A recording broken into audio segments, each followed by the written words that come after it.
today I'm working on my 2011 Volkswagen GTI. It's my daily driver. I bought it with around 100,000 miles on it. Now has about 155,000 or something like that. And when I bought it, it was bought at an auction in Florida, and basically needed all the normal stuff. It needed all the normal 2-liter TSI things. You know, the timing chain was bad. It needed a clutch. The rear main seal was leaking. The intake manifold was, bad, and just all the normal stuff. So water pump was leaking.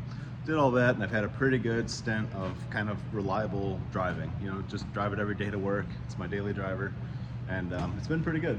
And I enjoy the car. I like it a lot.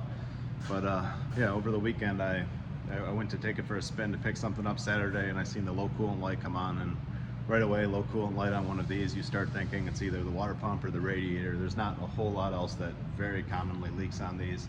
There's a couple other things though, and I'm gonna show you what I got going on here. It's something a little bit unusual. You don't typically see this, but I'm gonna show you what I'm gonna do to fix it.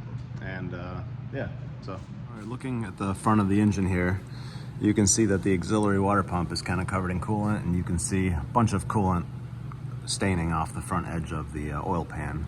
Typically when you see that, it's gonna be your water pump. It's the main water pump up here, and then you'll see it kind of running down.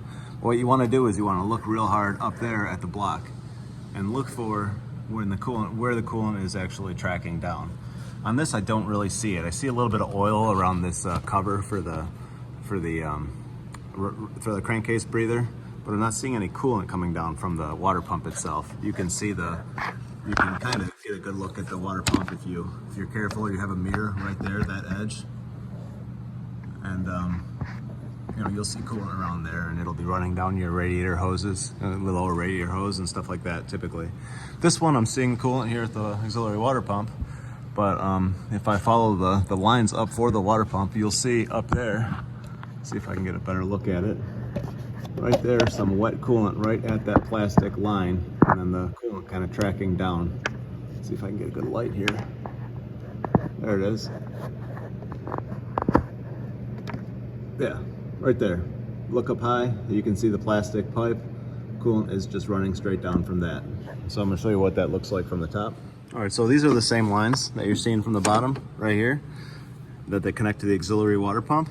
And they run right here. One of them goes to the coolant reservoir, and the other side wraps around the back of the engine to the turbo here, as far as where they connect here.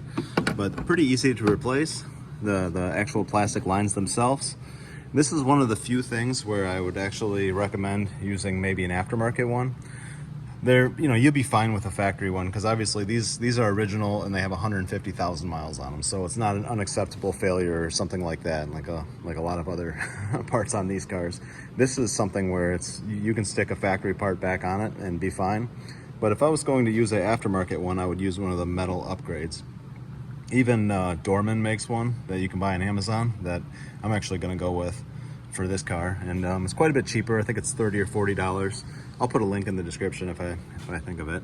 But it bolts right up. I've used them before, and it takes care of the problem. And it's steel, so it's going to last a lot longer. It's not going to be susceptible to the heat cycles and everything like that. It'll do well. So just these two clamps here, this and this, and slide those hoses off. One bolt here. It's a T30 Torx. Another one right up through here. Right here you can see that. Pull this thing right out. Undo the two clamps down there, and you can just pull this whole assembly right out, stick the new one in, bolt it in the same way, and put the new hose clamps on. You can see these hose clamps are the spring style. Leave those on, use that style if you can. If yours are in real bad shape, get more like that, because they seem to work well, and they keep tension on it even after the hose starts to kind of degrade over time. But yeah, so just something to look for if you got a kind of a weird coolant leak on one of these, and the water pump has already been done and everything else has already been addressed. So thanks for watching.